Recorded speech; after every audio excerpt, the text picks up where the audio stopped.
Hi guys, Stuart Porchman here. Can you learn to love your job? I mean, think about it.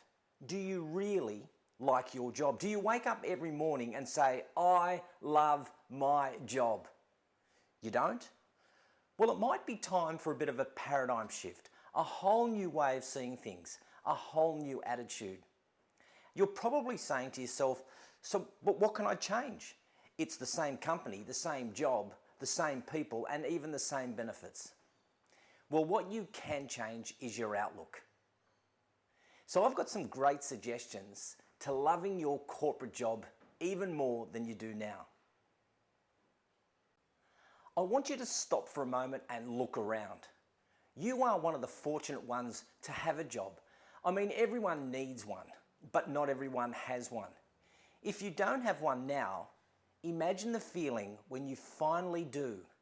Keep that feeling throughout your whole day. You could always learn to love your job. It is one thing to hate your job, but it's also another thing to hate your career. It's never too late to make a fresh start. You only need time and courage. Consider how long it will take you to start a new career, then put your goal into motion. I remember as a young manager many years ago, I used to have this maxim. I used to say, do you want to keep whinging? If you're part of the problem, you forfeit all your rights to whinge. If you're part of the solution, then keep complaining. I'd like you to consider how few of the complaints that you have are ever likely to vanish if you had a new employer.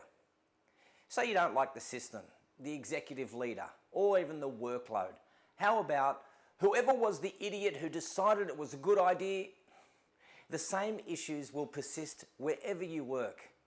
I mean, good points will be replaced with bad and bad will be replaced with good. Either way, the results will be a balance of the stuff that you do and you don't love. Remember the line in the movie, "You complete me."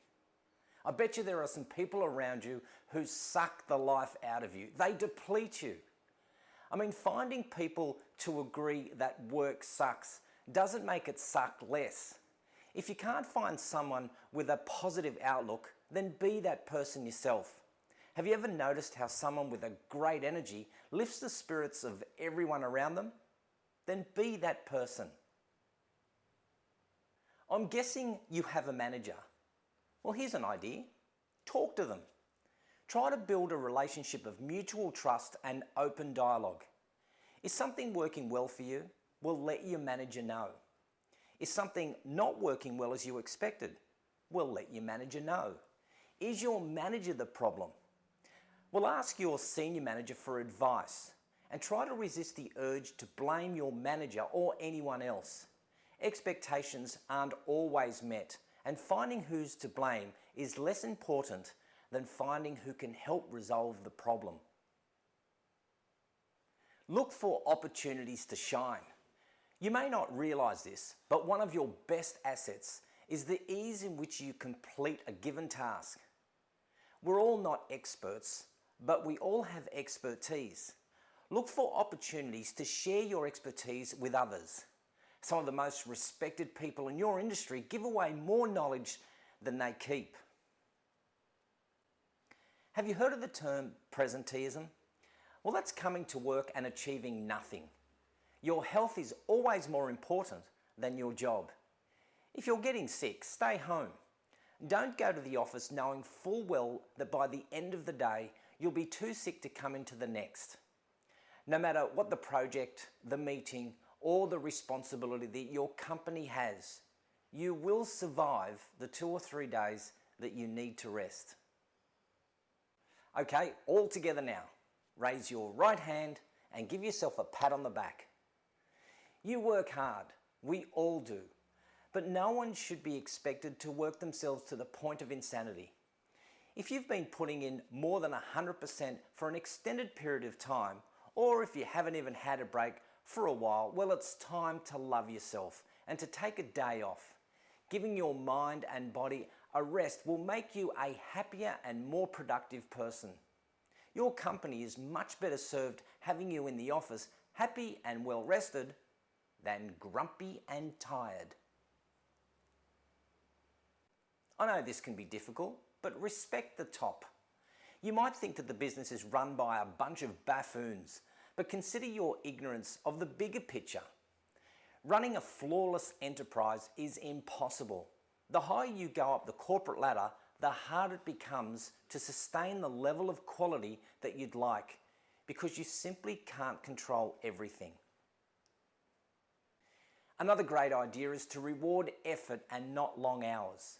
If everyone in your company gave their best effort, you'd be the most successful brand in history. What's to stop that from happening? Motivate yourself, motivate others, and have respect for your work and your company's success. Here's a question for you. How much fun are you to work with? Inevitably, people around you will rise and experience great success. Celebrate their success, be genuinely happy, congratulate them, and develop a strong relationship. Because the network that you build today will carry your career tomorrow. Oh, and one last thing, smile. Whenever you can, share a smile with the people that you don't know. Creating a smile on a stranger's face will warm your heart. Your smile brings joy to their life. Joy is the greatest gift that you can give.